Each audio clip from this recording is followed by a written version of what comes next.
İnsan necə rahat yaşaya bilər? Həqiqi rahatlıq, yəni asudəlik, yalnız bədənin deyil, ruhun və zehnin sakitliyidir.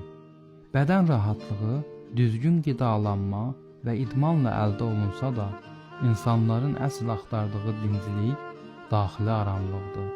Bu rahatlıq isə yalnız ruhun və qəlbin huzur tapması ilə mümkündür. Bəs bu huzur necə əldə olunur? Cavab sadədir. Allah Taala'ya diqqət yetirməklə. İnsan unutmamalıdır ki, başı üzərində bir Rəbb var və onun iradəsi ilə hər şey baş verir. Hər an Rəbbinlə əlaqədə olduğunu hiss edən insan, həyatın çətinlikləri qarşısında qorxu və təşvişə qapılmaz. Quran-ı Kərimdə Allah belə buyurur: O kəslər ki, Allaha iman gətirmiş və qəlbləri Allahı zikr etməklə aram tapmışdır. Bilin ki, qəlblər yalnız Allahı zikr etməklə aram tapar.